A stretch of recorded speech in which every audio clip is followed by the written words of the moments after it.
auspicious appearance day of Sri Nityananda Trayodashi. All glories to assembled devotees. All glories to assembled devotees. All glories to assembled devotees. All glories to Sri Guru and Sri Gaura.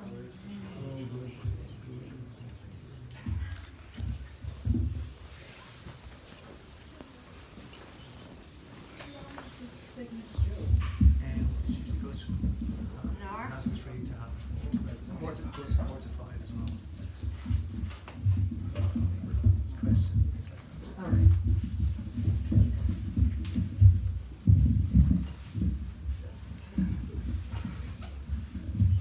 Make me sit up. Jaya Jaya Shri Chaitanya Jaya Nityananda Jaya Advaita Chandra Jaya Gaura Bhakta Vrinda Jaya Jaya Shri Chaitanya Jaya Nityananda Jaya Advaita Chandra Jaya Gaura Bhakta Vrinda Jaya Jaya Shri Chaitanya Jaya Nityananda Jaya Advaita Chandra Jaya Gaura Bhakta Vrinda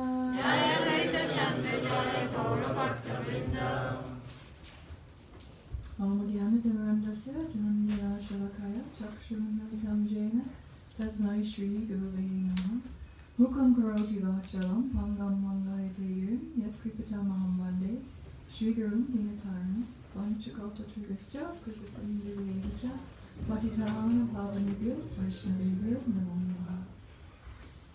So today we're so happy to be able to join you all on this most auspicious appearance day of Sri Nityananda Prabhu. Nityananda is a very, very special person. He is non-different than Krishna in one way, but specifically he is non-different than Lord Balaram, the eternal brother of Krishna. Once Srila Prabhupada stated that the only difference between Krishna and Balaram is one is whitish and one is blackish. Otherwise, they are both the Supreme Personality of Godhead. So when Krishna appears as Sri Chaitanya Mahaprabhu, then Lord Nityananda, his brother, also appears with him. So we are fortunate today to be able to observe his appearance day. And appearance days are very special because on those days we can especially get the mercy of those personalities. If we pray to them, absorb ourselves in them, then we can be fortunate enough to get that little extra mercy. Already Lord Nityananda is extremely merciful. He's so merciful that he has the ability to bestow love of God on all of us.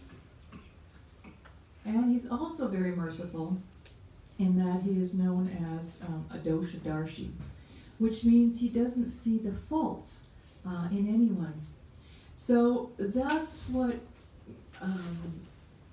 enables us, who don't really have so many wonderful qualities to deserve getting love of God. Because Lord Nityananda doesn't see our shortcomings, he can very easily award us love of God if we actually desire it.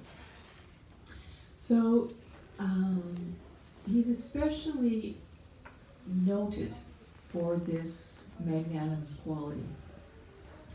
And there's a very famous story, and many of you may have heard it, but it's worth repeating.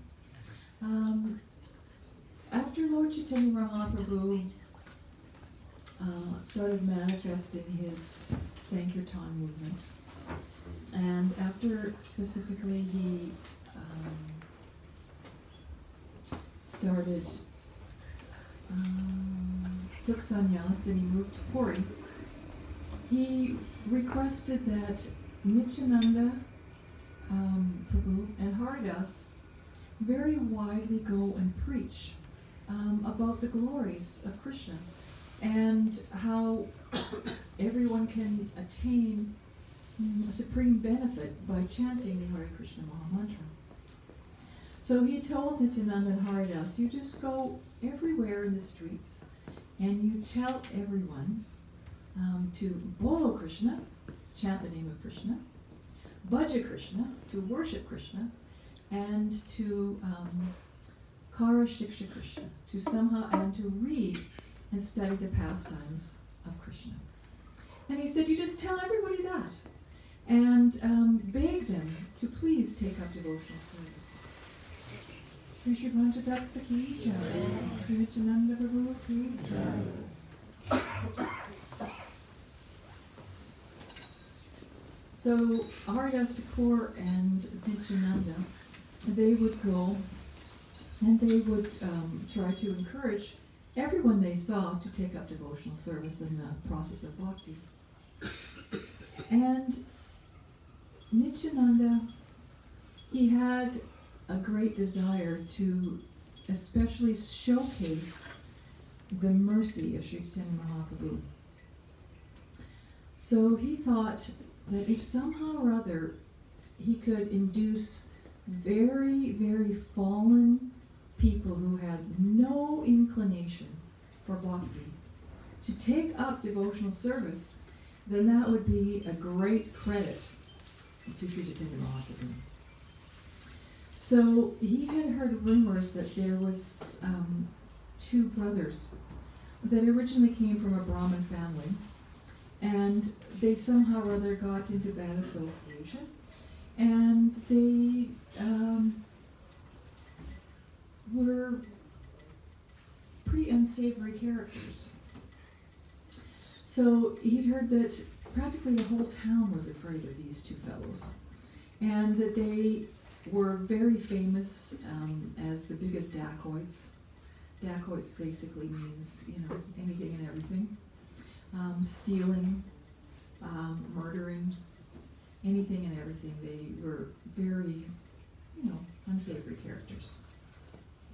So Nityananda thought, if somehow or other I can bring them to devotional service, that will be a great credit to Sri Chaitanya. So he started asking, where are these people? And everybody said, you don't want to go there. You don't want to know where they are. But somehow or other he heard, oh, they're over there. So he said to Haridas Thakur, let's go, see what we can do. He said, are you crazy? He said, no, come on, let's just give it a try. So he walked right up to them. And he gave his line, Hello Krishna, Bhaja Krishna, Kara Krishna Shiksha. And they weren't used to being told to do anything, what to speak of chant the holy name or worship Krishna. And he said, who are you? Get out of here. He said, or we can give you a tour of the city. In other words, they're just going to beat him up and take him all around. So they started, heading towards them. So Nityananda and Haridas, they thought, maybe we should, get out of here. So they started actually running for their lives. But Haridas Thakur, he was, probably my age. He had a hard time running real fast. So they're running and running. And as they're running along, Haridas Thakur is saying, what are you doing? He said, why are you talking to these people? You're going to have us killed. Haridas Thakur had recently, not recently, but probably 20 years previously, he had been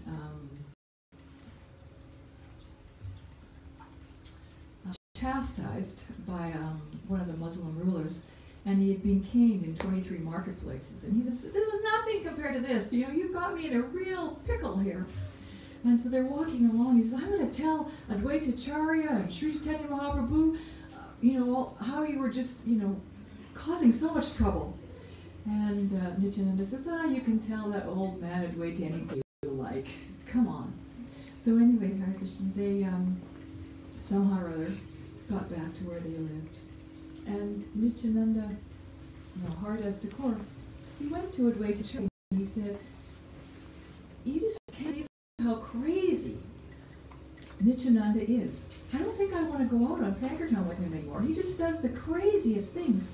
Just see what he did today. He practically got us killed. He is just such a crazy fellow. He says sometimes he will jump in a river and he will grab a crocodile and try to ride it. And other times he'll just, go up to some young and he'll propose to her, and then the girl come along and I'm supposed to explain it. He'll just do like outrageous, outlandish things. And you're sending me out with him. And Advaitacharya said, I have a feeling that within a few days, those two souls will be delivered by Sri Chaitanya Mahaprabhu. So he didn't get too much sympathy from Advaitacharya. So he went to tell Sri Chaitanya Mahaprabhu about it also. And Sri Chaitanya Mahaprabhu, he said, everyone should be delivered. And he said, they're drunkards. Nityananda's pretty much intoxicated on love of God too. They probably go well together. Don't worry about it. I'm sure everything will be fine. So Nityananda Prabhu, he waited for a few days, and then he decided to take a stroll in the area where these two dacoits, Jagai and Madai, resided. And just, nonchalantly walked by them. And I think that no,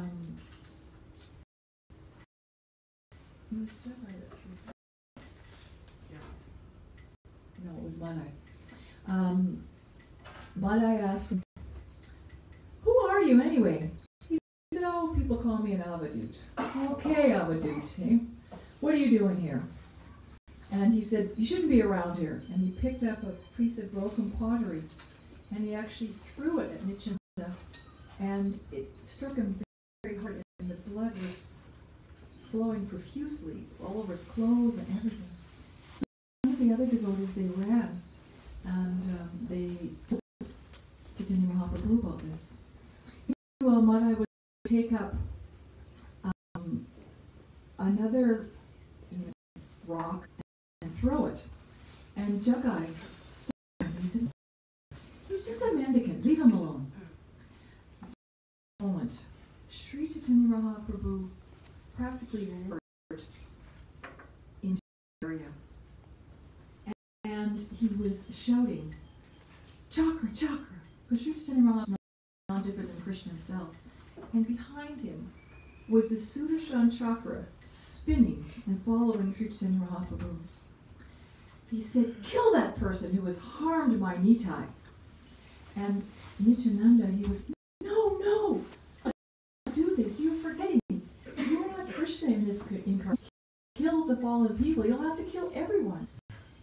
In the incarnation, you must be merciful and compassionate. And so he just grabbed hold of Chaitanya Mahaprabhu's feet and he said, "Please, be merciful. I'm not hurt." He said, "No, I must kill him." He said, No. The Jagai there, he stopped Madai from hurting me. He breathed. Then I will give him mercy. He called Jagai over, and he said, "You have protected my Nimai. I shall give you the love of God."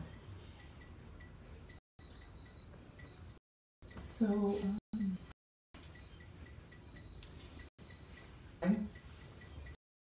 that Jagai instantly transformed, and that he was already starting to chant Hare Krishna, and he thought, "Oh my God, what a transformation!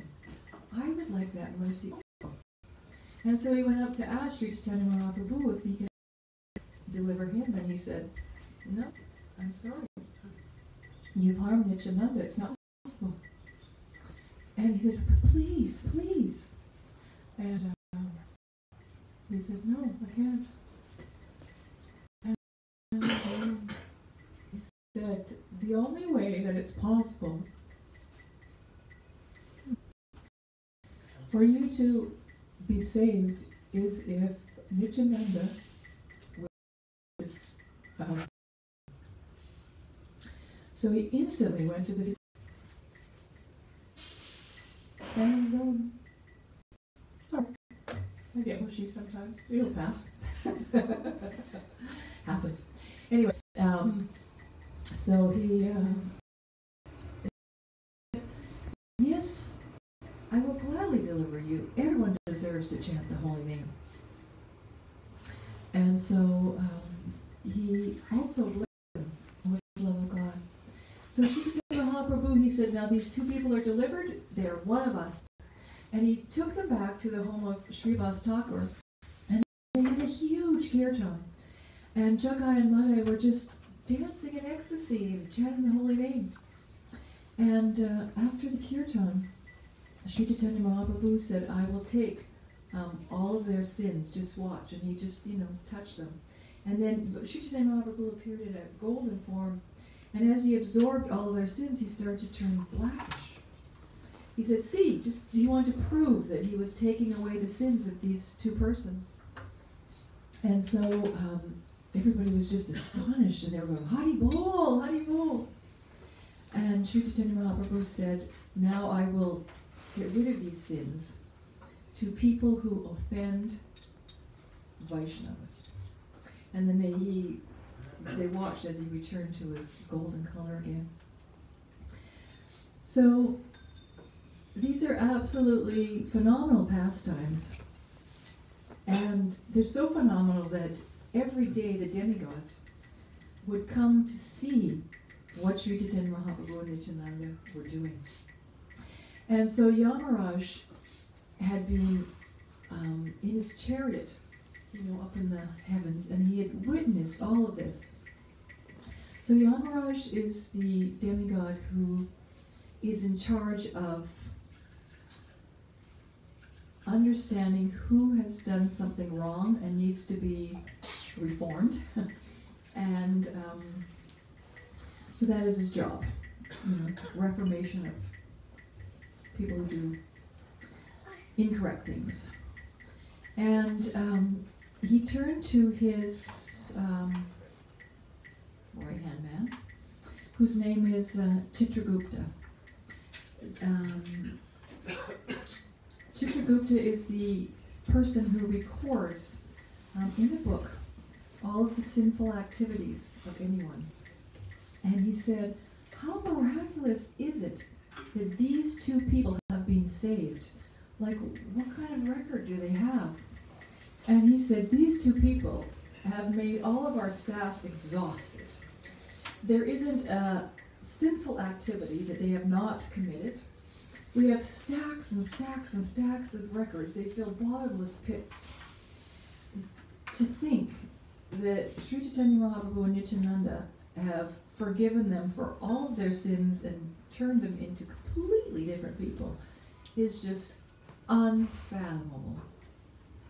So Yamaraj, he was just so stunned that he actually fell unconscious in his chariot.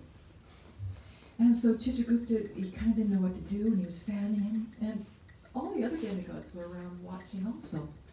So Brahma and Shiva, they could see that something was happening there, so they went over to the chariot of Yamaraj, and they said, what's going on? And Chitragupta said, I think he's experienced love of God, just thinking of how magnanimous these two people are, Chaitanya and Nityananda.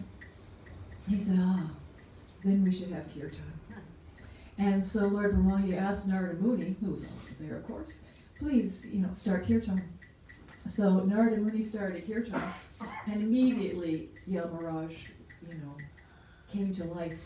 And he was just so ecstatic thinking about the mercy of Chaitanya and Nityananda that he just started dancing in ecstasy. And then all the other demigods started dancing in ecstasy. So you can imagine this kirtan, up in the sky, that where they're so much in ecstasy that, Lord Lord Shiva is spinning around, his clothes are flying off, they're fainting in ecstasy. It's just completely astonished to see the activities. So we're also very fortunate then in a way we can witness these activities when we, read them in Srila Prabhupada's books in Chaitanya Bhagavat, Chaitanya Charitamrita. Then we can understand how even though, we have so many faults and, no one's perfect, but somehow or other, if we can take to the process of Krishna consciousness, simply phenomenal. So, sorry.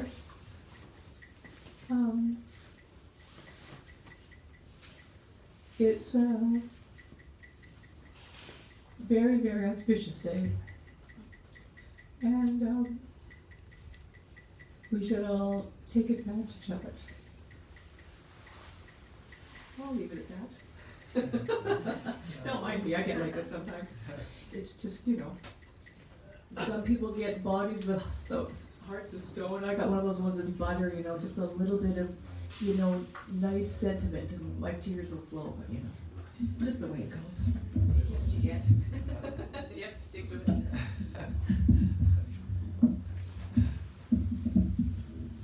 Is anyone here for the first time?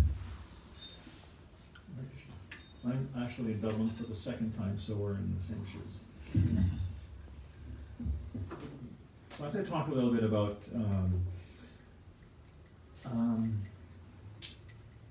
forgiveness and compassion, which was exhibited in this pastime of Lord Chaitanya and Lord Nityananda and Jagaya Madai were compassionately forgiven by Lord Nityananda and also by Chaitanya Mahaprabhu, despite the fact that they commit such grievous offenses. And forgiveness sometimes is something that's very a difficult thing to deal with. Sometimes someone does something to us or us, insults us, cheats us, and sometimes those things are very hard to forget. Sometimes they say, oh, so-and-so has a chip on his shoulder. Someone's been offended by someone, and they carry that chip on the shoulder sometimes for years, or sometimes even a life. People can carry a chip on the shoulder or a grudge. And that lack of forgiveness and compassion, it can actually result in the consciousness of resentment and contempt towards the other person. And even physiologically and psychologically, it's described, according to research, that resentment and contempt are actually like acid. Especially in terms of relationships, sometimes amongst friendships or even in marriages, something happens, it can be something small, and some interaction creates some negative experience, and some develops, or contempt develops. And sometimes if those things are not resolved or released over a long period of time, it actually accumulates in the body. And there's actually a correlation between percentages of people who get diseases like